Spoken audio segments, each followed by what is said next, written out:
Gracias por unirte a nuestro culto. La Iglesia Aposento Alto está apoyada sobre las 5 bases bíblicas: adoración, enseñanza, comunión, servicio y evangelización. Te invitamos a ser parte de la transformación que el Espíritu Santo está haciendo hoy por medio de su palabra. Dios les bendiga, queridos hermanos. Bienvenidos a este tiempo de adoración. Damos gracias a Dios porque seguimos con la remodelación y ampliación de nuestro templo, de la casa del Señor, y alabamos al Señor porque podemos ser parte de esta obra. Que el Señor nos ayude a poder seguir sembrando en el engrandecimiento del reino de Dios.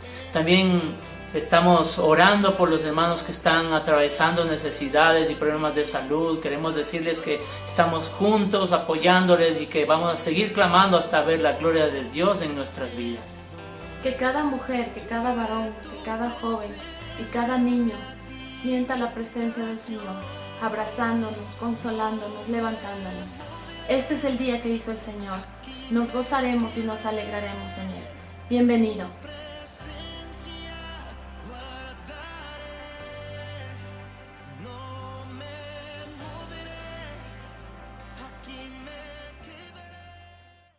Ahora prestemos atención a los anuncios de la iglesia.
Alabado sea el nombre de Dios por siempre y para siempre, porque a Él le pertenece toda la sabiduría y el poder.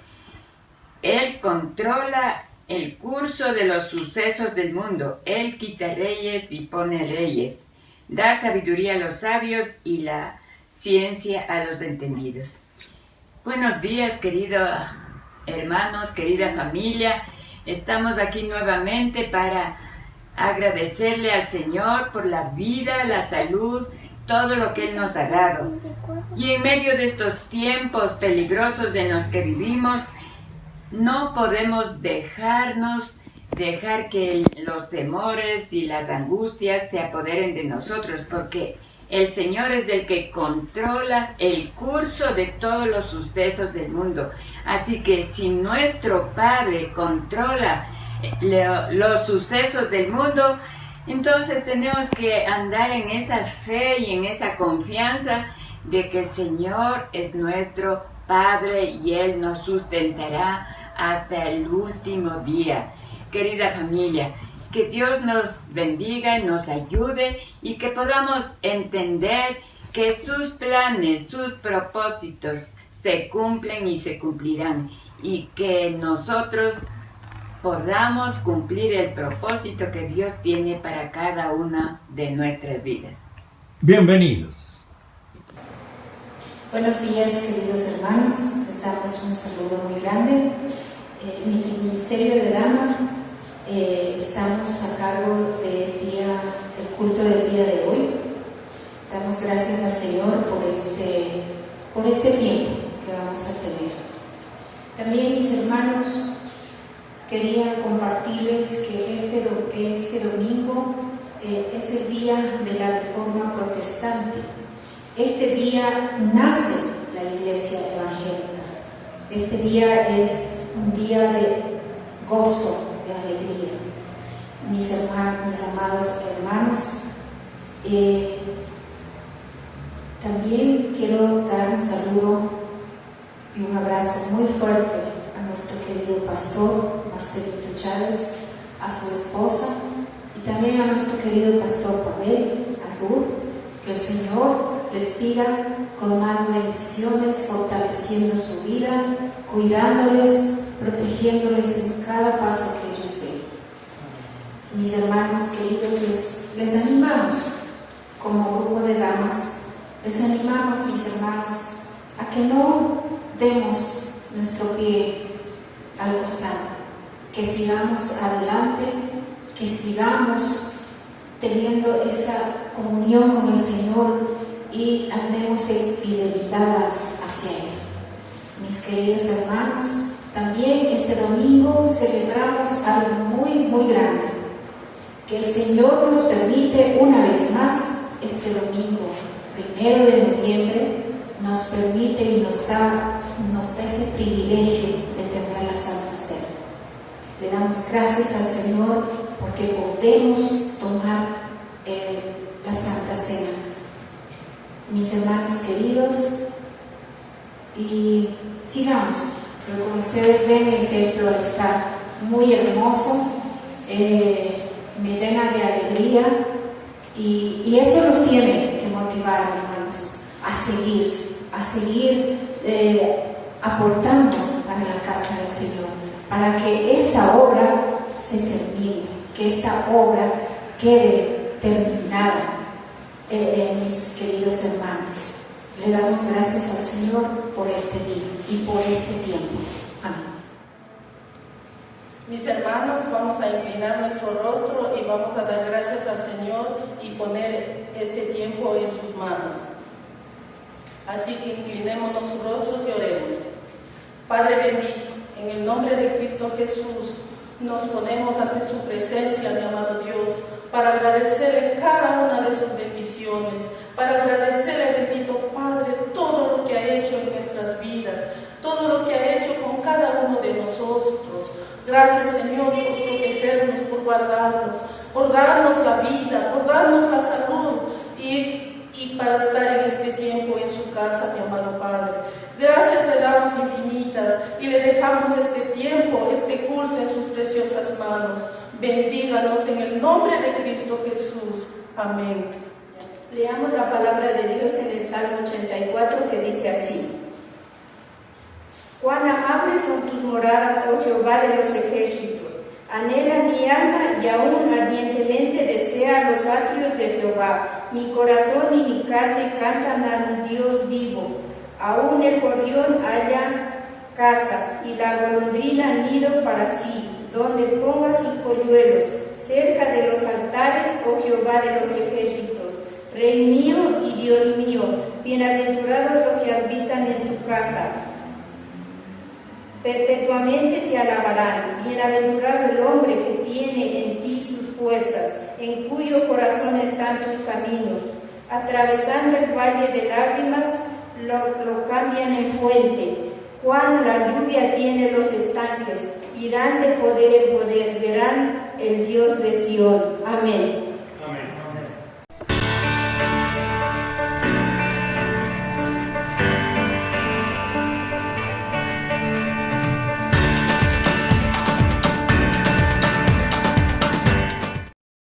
Buenos días. Hoy vamos a hablar de un tema muy interesante como es la Reforma Protestante. ¿Pero qué es la Reforma? Es un movimiento religioso cristiano iniciado en Alemania en el siglo XVI por Martín Lutero, que llevó a un cisma a la Iglesia Católica para dar origen a numerosas iglesias agrupadas bajo la denominación de protestantismo. Acompáñenme a ver la historia. Martín Lutero iba caminando y cayó un rayo. Tuvo tanto miedo que pidió ayuda al cielo y prometió ser un monje. Martín Lutero leyó muy bien su Biblia y entendió que solo Dios puede dar el perdón, solo Dios puede salvar, solo Dios puede perdonar. El Papa, que era el representante de la Iglesia Católica en esa era, decía a la gente que venga y compre su perdón, venga, compre su perdón con su dinero. Si usted paga, será perdonado. Martín Lutero observaba a todos los curas y padres vender la salvación, vender el perdón. La gente, muy animada, se acercaba y pagaba para poder ir al cielo, pagaba para recibir el perdón, pagaban para que sus familias puedan ir al cielo y sus pecados sean perdonados.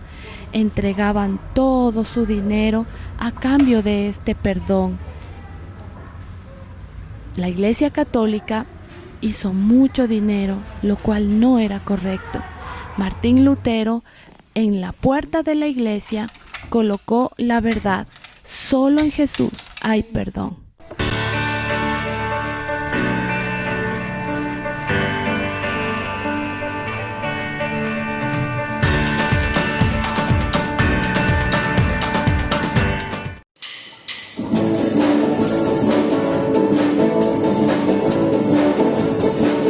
Dios nos envió a su Hijo Cristo, Él es la luz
eterno, tu misericordia, ni una sola de duda tendrá. Tu compasión y bondad nunca falla, y por los siglos el mismo serás.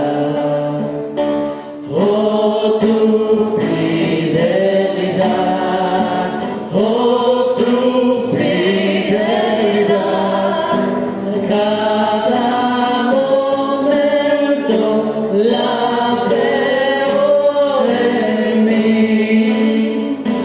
Nada me falta, pues todo provees. Grande, Señor, es tu fidelidad. Tú me perdonas, me impartes el gozo, tierno me guías por sendas de paz. Eres mi fuerza, mi fe, mi reposo, y por los siglos mi Padre serás. Oh, tu fidelidad, oh, tu fidelidad, cada momento la veo en mí. Nada me falta, pues todo provees. Grande, Señor, es tu fidelidad. Grande, Señor, es tu fidelidad.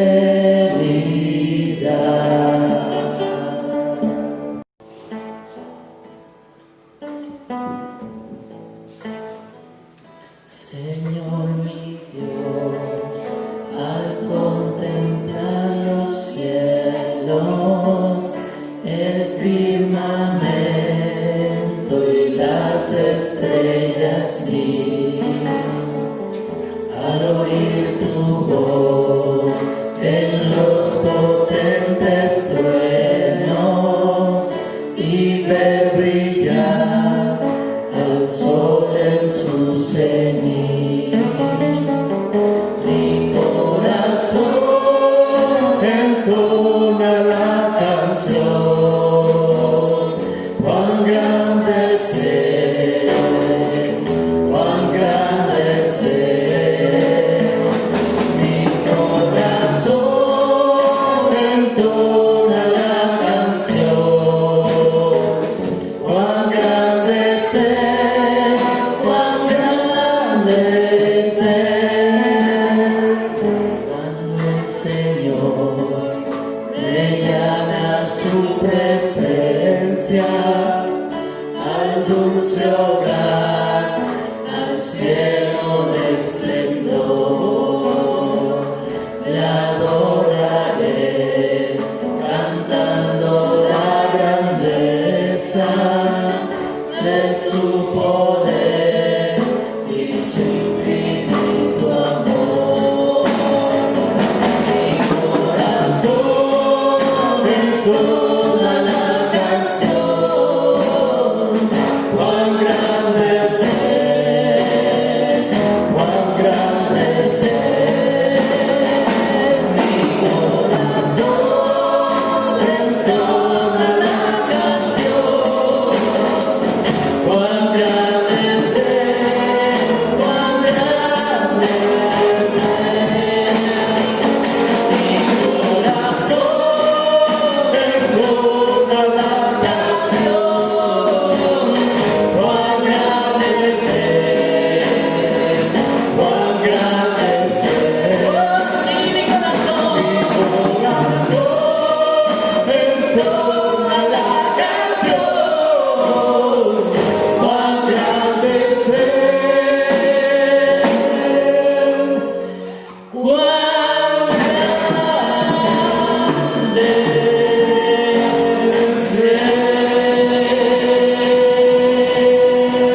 Que el Señor les bendiga grandemente, mis queridos hermanos, amada iglesia, Aposento Alto en Ponciano, y todas las personas que a través de las redes sociales se conectan, reciban la gracia, el amor, la paz del Señor, y que Dios mismo sea tocando nuestros corazones, hablándonos, enseñándonos, trayendo a nuestra mente su conocimiento real, verdadero, que trae vida.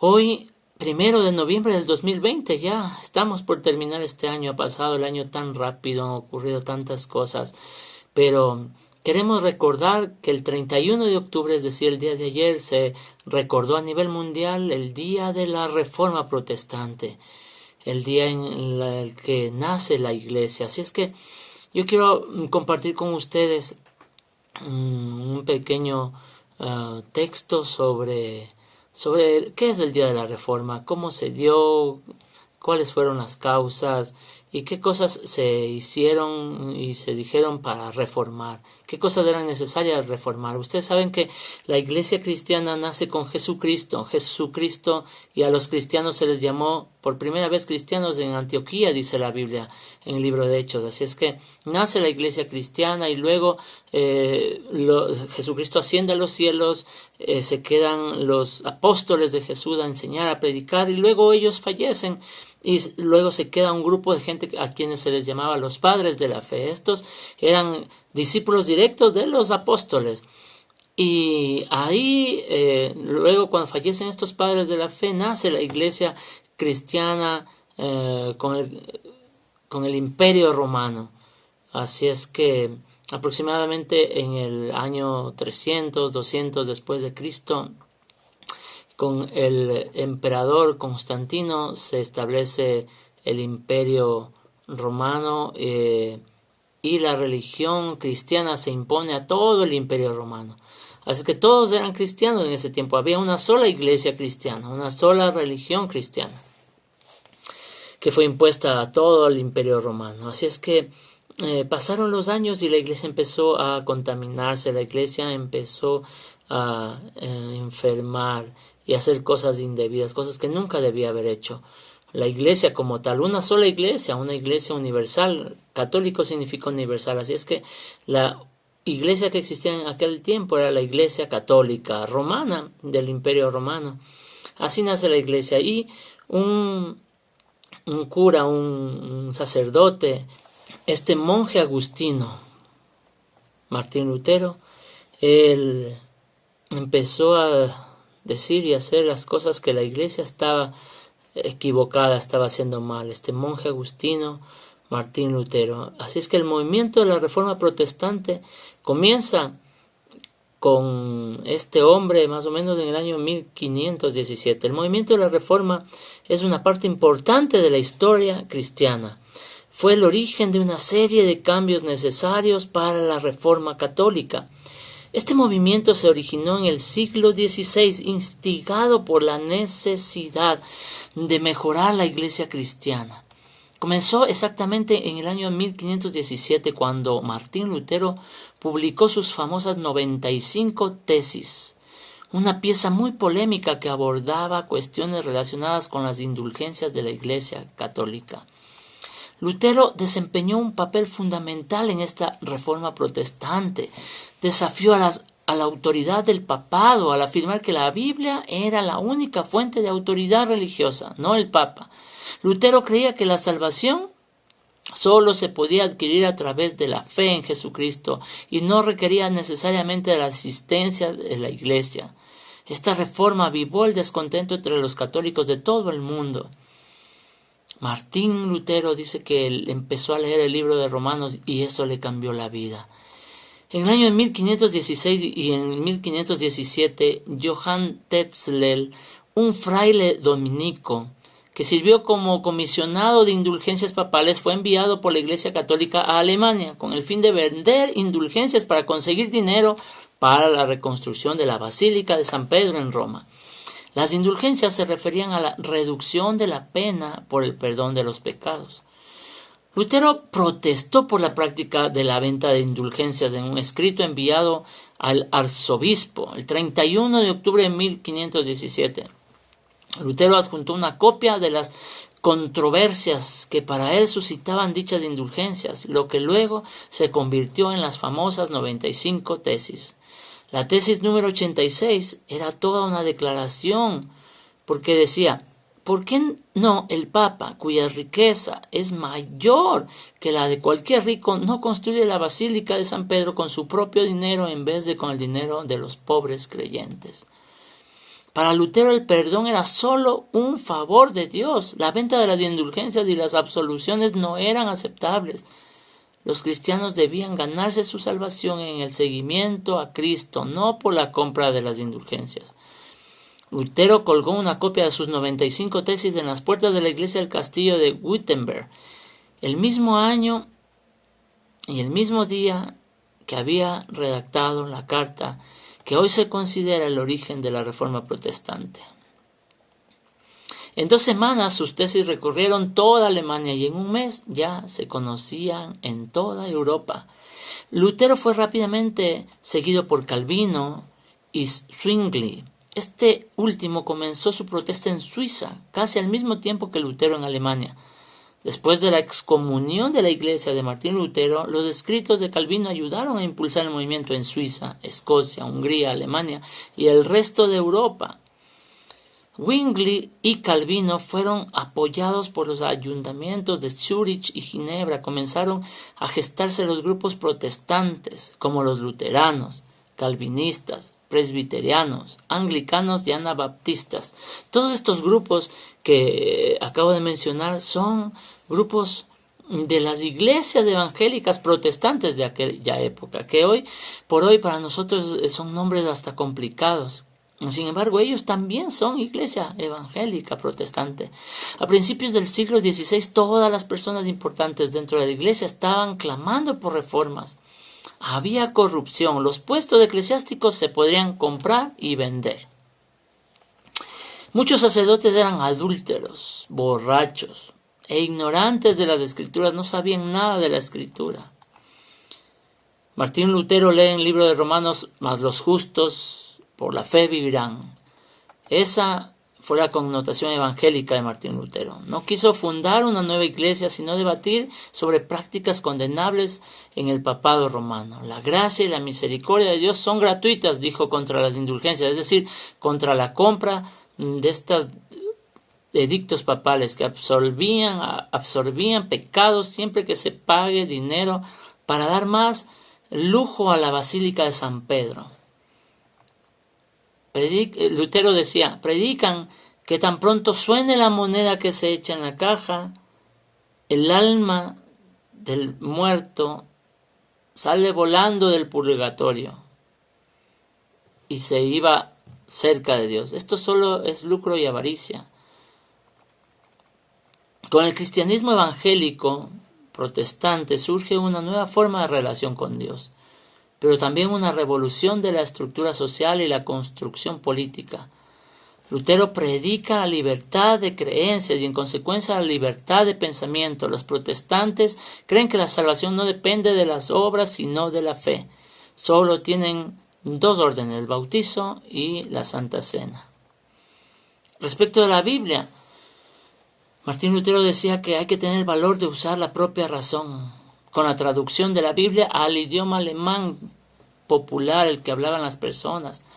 Una gran hazaña literaria. Lutero asumía uno de los retos de la Ilustración, que tanto ha ofendido al Vaticano, que la gente normal aprenda a leer y a pensar, además de disfrutar de la Biblia en su propio idioma, sin ninguna censura. Hemos visto a través de estos párrafos que la iglesia necesitó ser reformada, hermanos. En este momento hemos visto que la iglesia en aquel tiempo necesitó ser reformada porque estaba contaminada. Necesitó ser reformada profundamente por todas estas desviaciones en las que se encontraba. Estas desviaciones de vender la salvación. La gente tenía que pagar y tan solo el momento que caía la moneda y tocaba la moneda al fondo del cofre, según estas personas decían que el alma de los muertos iba a la presencia de Dios. Y la gente, con tal de salvar a sus seres queridos, pagaba mucho dinero. La iglesia se enriqueció. El Papa era millonario, era el hombre más rico que existía en ese tiempo. Gracias a Dios que pudieron existir algunos hombres que se levantaron con valor y denunciaron los pecados de aquel pueblo que debía ser el pueblo santo para Dios. Y claro, me surge una pregunta, luego de escuchar todo esto, una pregunta inevitable: ¿será que la iglesia del siglo XXI, la iglesia de hoy, también necesita entrar a un proceso de reforma? Hermanos, me pongo a pensar, ¿será que hoy también nosotros necesitamos de un Martín Lutero, entre comillas, que nos diga: hey, es por acá el camino, ¿qué están haciendo? ¿Cuáles son las fallas que estamos teniendo como iglesia cristiana, evangélica hoy? Tal vez otra vez nos estamos apegando al mundo, nos estamos apegando al sistema mundano, nos estamos pegando a las cosas que están ocurriendo en el mundo y nosotros estamos siendo parte de eso, no estamos siendo una diferencia. ¿Cómo podría usted definir su conducta como un sacerdote del Señor hoy? Mire, la Biblia enseña que usted y yo somos reyes y sacerdotes. Y si el Señor no perdonó al pueblo de Israel por su idolatría, ¿cuánto más debemos cuidar una salvación tan grande nosotros? ¿Cómo nos encontramos usted y yo el día de hoy frente a algunas tesis luteranas? Como por ejemplo, ¿es la Biblia el libro más importante para usted? Yo recuerdo que en una clase les decía a los estudiantes, ¿la Biblia qué opinan sobre la Biblia? ¿Es un libro importante? Y todo el mundo decía, sí, la Biblia es un libro importante. Qué bueno, les decía a los chicos cristianos todos. ¿La Biblia es importante? Sí es importante, ok. ¿Cuán importante? Es muy importante, me decían. La siguiente pregunta que les hacía es, ¿ustedes están leyendo la Biblia? Porque si para mí algo es importante, entonces le pongo valor y la estudio, la analizo. Y la mayoría no lee la Biblia. Por eso es importante que hagamos nuestros devocionales secuenciales. Hermanos, sí es bueno, es bonito los devocionales que envían por internet sobre ciertos pasajes. Eso nos desafía y nos ayuda. Pero eso no es la comida, el alimento. El alimento sólido, el alimento que necesitamos nosotros es que nosotros vayamos a la palabra y tomemos esta palabra preciosa, no adulterada.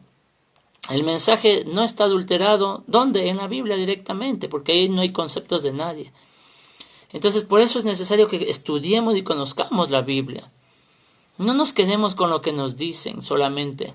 Dice la Biblia que los bereanos eran unas personas, unos cristianos más fieles que los demás, porque ellos escuchaban la predicación del apóstol Pablo, pero iban a la Escritura para ver si lo que él decía era verdad. Y yo creo que algo que tenemos que reformar es esto. ¿Qué es la Biblia para nosotros? Es un libro importante, estamos estudiándola seriamente, no solamente, o no solo como un libro que, a ver, como el horóscopo, a ver qué me dice Dios para este día, voy a escoger esto que me gusta escuchar. No, hay que escuchar toda la Biblia, toda la Escritura es inspirada por Dios y hay que escucharla y analizarla y estudiarla y meditarla conscientemente, profundamente. Y estos devocionales que tenemos como iglesia, estamos ya en el libro de Daniel y qué lindo es poder acercarse a la Escritura con un corazón vacío y dejar que la Escritura nos llene y nos ministre y nos toque. Necesitamos crecer en el libro de los libros, el libro de la Biblia, escrito en más de 1600 años. 1600 años escrito este libro y no tiene errores de ideas. Es una sola idea porque existe un solo autor que es Dios, el Espíritu Santo. Entonces, ¿es la Biblia el libro más importante para nosotros? ¿Usted está estudiando la Biblia? ¿Lee la Biblia? La Biblia pura, no lo que dice tal o cual predicador, sino lo que dice la Escritura y lo que le dice a usted y a mí. Otra tesis de las que manejaba Martín Lutero dice que él hablaba acerca de la salvación. Yo le pregunto, ¿entiende usted que la salvación únicamente se logra al depositar nuestra fe en Jesucristo y que no es por obras? Solo la salvación será en Jesucristo. ¿Sabe usted que somos salvos solamente por la bendita gracia de Dios? ¿Entiende usted que solo Cristo es el único mediador entre Dios y los hombres? No hay vírgenes, no hay santos, no hay ni lugares que nos acerquen al Señor. Es solo Jesucristo el único camino, el único que nos salva. Solamente Dios es el único digno de recibir honor y gloria, no ningún hombre. ¿Sabe usted eso? Estas expresiones fueron usadas por los cristianos protestantes y resumen las creencias teológicas básicas de los reformadores de Martín Lutero, que entraban en contraposición directa con la doctrina católica. ¿Qué decían ellos? Existían las cinco solas, los 5 solos. Solamente la Escritura, solo la Escritura, solo por medio de la Escritura. ¿Eso qué quiere decir? Que solo la Escritura es la palabra de Dios, autoridad inspirada por Dios, única fuente de autoridad, que es accesible para todos. Es decir, que es capaz de ser entendida con claridad y puede autointerpretarse por medio de ella misma, por el Espíritu Santo que nos habla, por la misma Escritura. Solo la Escritura es la palabra de Dios, la única autoridad que tenemos. Eso decían los primeros protestantes. Otro solo que decían ellos, solo la fe. Solo la Escritura es del uno, solo la fe del otro. Solo la fe en Dios salva. Esta es la enseñanza que dice que la justificación, ser declarado justo por Dios, se asume como nuestra salvación, se recibe solo por la fe. Solo por la fe somos salvos sin ninguna mezcla ni necesidad de buenas obras. Solamente la Escritura, solo la fe. El tercer solo es solo la gracia. Es la doctrina que sostiene que la salvación viene solo por la gracia divina o gracia de Dios. Es decir, por un favor inmerecido. Es un tema que hemos estado estudiando. Solo la gracia, un favor inmerecido. No como algo que el pecador haya conseguido por sus propios méritos. Solo la gracia de Dios salva. Esto decían, estos 5 solos que decía la Iglesia protestante. Solo la Escritura, solo la fe, solo la gracia. El cuarto solo es solo Cristo o solo a través de Cristo. Esto enseña que Jesucristo es el único mediador entre Dios y los hombres, y que no hay salvación por medio de ningún otro.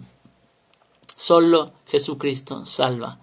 No salvan las obras, no salva la filosofía, no salva la religión, no salva nada. Solo Jesús salva. Entonces, repasando, solo la Escritura, solo la fe, solo la gracia y solo Jesucristo salva. Y el quinto solo sobre el cual basaban toda la Reforma protestante con Martín Lutero es solo la gloria para Dios, en contraposición del Papa, que él quería la gloria para él como único vicario o camino, fuente hacia Dios. Solo Dios enseña que toda la gloria es solo para Dios, puesto que la salvación solo se lleva a cabo a través de su voluntad y acción. Amados hermanos, espero de corazón que podamos ser desafiados por recordar el nacimiento de la Iglesia protestante. La Iglesia evangélica nace con hombres y mujeres valientes que denunciaron el pecado, que se sujetaron a la palabra, que estudiaron la palabra seriamente y que declararon lo que estaba escrito. Solo la Escritura, solo la fe, solo la gracia, solo Jesucristo y solo la gloria a nuestro Dios. Quisiera cerrar este tiempo con el siguiente pasaje de la Biblia, que está en Éxodo 19, versículos 5 y 6. Le invito a que leamos juntos lo que dice la palabra de nuestro Dios. Éxodo capítulo 19, versículos del 5 al 6.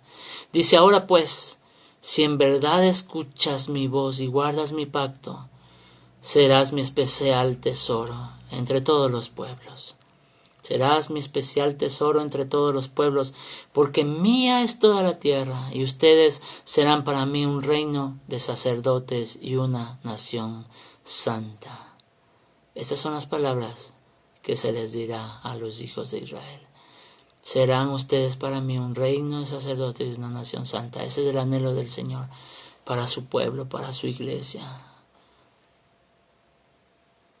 Tú y yo somos reyes y sacerdotes y por lo tanto tenemos que ser fieles a la palabra de Dios, fieles a lo que el Señor nos manda, fieles al llamado. En el nombre de Jesús yo te animo en esta hora a que te levantes y nos levantemos como iglesia siendo diferentes. Es tiempo de ser diferentes, es tiempo de hacer la diferencia. No nos mezclemos con este mundo, no seamos iguales a este mundo, seamos la sal y la luz, hermano y hermana querida. Te animo y te exhorto, te levanto en el nombre de Jesús para que tú y yo podamos declarar que somos la sal de la tierra, somos la luz de este mundo, que solo la Escritura salva, que solo la Escritura es la autoridad sobre nosotros, que solo la fe es lo único que nos puede acercar, que solo la gracia de Dios nos acercó, que solo Jesucristo es el camino y que solo Dios es el digno de recibir la gloria y la honra. Bendecimos al Señor por este día que recordamos que hace algunos años atrás hubo varones y mujeres dispuestos a darlo todo y a arriesgar su propia vida, ser excomulgados de la única iglesia que existía en ese tiempo, salir del grupo, salir de la corriente, solamente por obedecer la Escritura. Oremos. Padre, en el nombre de Jesús, te damos gracias en esta mañana por tu palabra y por el ejemplo que nos has dejado, Señor, en la historia. Porque sin historia no entenderíamos, Señor, el futuro, pero la historia nos ayuda a entender de dónde nacemos, de dónde hemos nacido y hacia dónde tenemos que ir. Señor, yo te ruego que como iglesia nos ayudes a caminar en tu palabra, a no desviarnos ni a derecha ni a izquierda, Señor, a no negociar con los principios, a no negociar con tus enseñanzas, con tu palabra, con el testimonio, con la vida, con el ser diferente, Señor. No permitas que como iglesia nos confundamos y nos entretengamos con este mundo de pecado, Señor. Tú vienes pronto, vienes por segunda vez y tú vas a llevar a tu iglesia en las nubes. Yo te ruego que nos ayudes a ser fieles a tu palabra, valientes y esforzados. Señor, te amamos y te rendimos nuestra mente y corazón. Bendecimos a los pastores, al pastor Marcelito, a los siervos. Gracias por tu iglesia.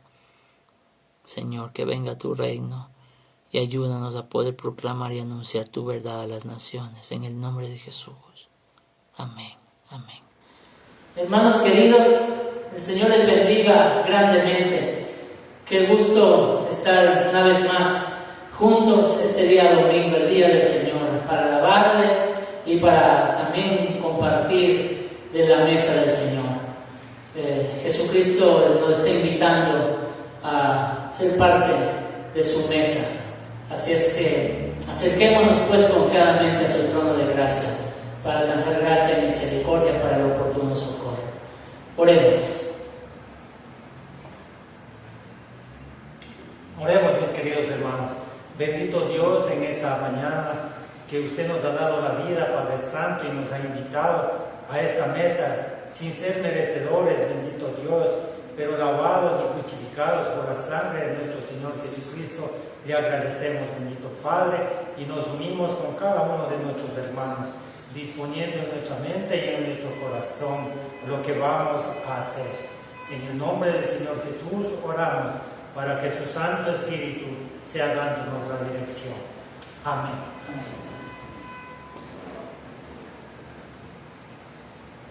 La palabra del Señor en el libro 1 de Corintios, capítulo 11, versículo 23, nos dice: la institución de la cena del Señor. Porque yo recibí de parte del Señor lo que también os he enseñado, que el Señor Jesús, la noche que fue entregado, tomó pan, y después de dar gracias, lo partió y dijo: tomad, comed, esto es mi cuerpo que por vosotros es partido. Haced esto en memoria de mí. Asimismo tomó también la copa, después de haber cenado, diciendo: esta copa es el nuevo pacto en mi sangre. Haced esto todas las veces que la bebáis, en memoria de mí. Porque todas las veces que comáis este pan y bebáis esta copa, la muerte del Señor estáis proclamando hasta que Él venga. Amén. Y el versículo siguiente dice: de manera que cualquiera que comiere de este pan o bebiere de esta copa del Señor indignamente, será culpado del cuerpo y la sangre del Señor. Por tanto, pruébese cada uno a sí mismo, y coma así del pan y beba de la copa, porque el que come y bebe indignamente sin discernir el cuerpo del Señor, juicio come y bebe para sí. Por lo cual hay muchos enfermos y debilitados entre nosotros, y muchos duermen.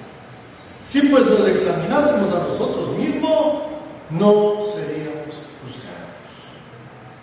Amados, más que una costumbre, es el Señor Jesús el que nos invita a la mesa. Y este domingo, primero de noviembre, nos está invitando a su mesa el Señor, para dos cosas básicas. Dice aquí, examinarnos, discernir el cuerpo del Señor, y entonces coma y beba. Qué bueno que usted en familia está haciéndolo. Pronto estaremos aquí para celebrar juntos esta identidad con Jesucristo, con su cuerpo y con su sangre. El bautismo es identidad en su muerte y en su resurrección. En cambio, la cena del Señor es la identificación con su cuerpo y con su sangre. Pablo decía, con Cristo estoy juntamente crucificado, y ya no digo yo, mas Cristo vive en mí. Morir con Cristo. Usted y yo estamos crucificados juntamente con Cristo cuando decidimos seguir sus pasos, cuando decidimos pertenecer a la familia de Dios, que es la iglesia. La iglesia no está hecha para entretener, está hecha para constituirse la esposa de Jesucristo, porque en la comunión de los santos el Espíritu de Dios viene, nos llena, nos satura, nos fortalece y nos alienta para seguir en este camino. Y nos identificamos con su sangre, porque la sangre de Jesucristo, su Hijo, nos limpia de todo pecado. Te está limpiando, me está limpiando de mis pecados pasados, presentes y futuros. Y entonces, cuando tenemos esa limpieza, viene la comunión unos con otros. Sanados y libres, comenzamos a sentir el amor que nos liga los unos con los otros. Así es que estamos en una nueva temporada acá en la iglesia y queremos entonces tomar de la copa y del pan, porque eso nos sana, nos alienta. Dice aquí, miren que hay muchos que están dormidos y otros se han enfermado. Así que qué importante es discernir bien y tomar de la copa y del pan, porque eso nos sana, nos liga al cuerpo, nos liga a Jesucristo. Así es que en esta mañana, usted que está en su casa, te va a tomar el pan junto con los de su familia y va a dar gracias. Repita conmigo. Padre, te doy gracias por este pan. ¿Qué simboliza? Tu cuerpo, partido, roto, lacerado por nuestros pecados. Ahora somos justificados y te damos gracias porque somos de tu familia. Bendecimos este pan. Tú dijiste que el que come de este pan vivirá para siempre. Amén. Lo hacemos en tu nombre, Jesús. Amén.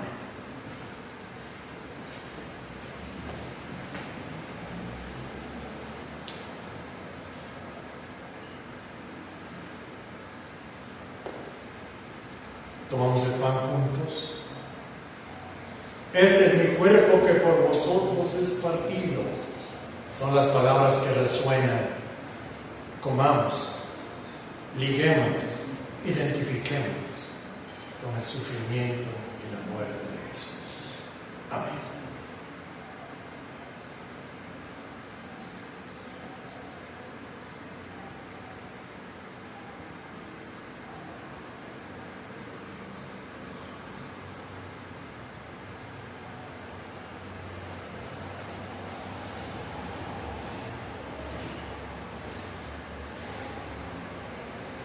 Hay poder en Cristo. para salvación, sanidad. Asimismo tomó la copa, después de haber cenado, nos dice, les dijo: esta copa es el nuevo pacto en mi sangre, una nueva alianza, la alianza de la gracia, saliendo de la ley a la gracia. La ley condena, la gracia te da el poder para vivir. La sangre de Jesús te dice: ya no eres culpable, ya no eres culpable, eres lavado y bendecido, santificado, puedes entrar al lugar santísimo. Así que vamos a tomar la copa de la mano.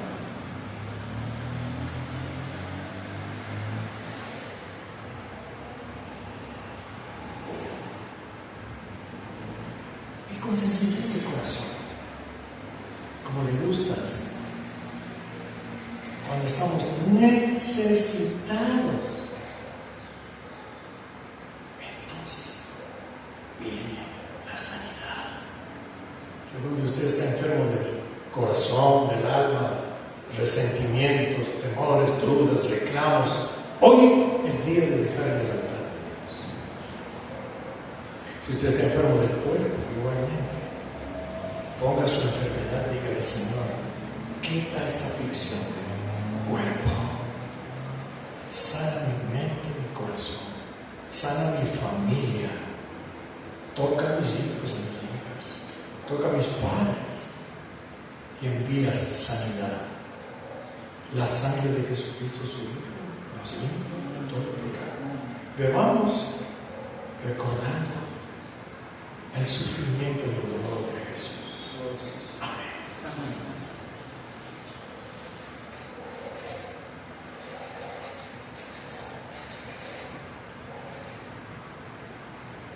Porque mi carne, dijo Jesús, es verdadera comida, mi sangre verdadera vida. El que come de este pan y bebe de esta copa, vivirá para siempre. Amén.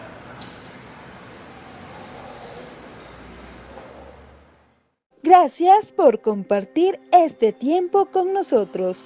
Oramos para que la palabra de Dios sea sellada en tu mente y corazón, así puedas llevar mucho fruto. Te esperamos en nuestro próximo tiempo de adoración.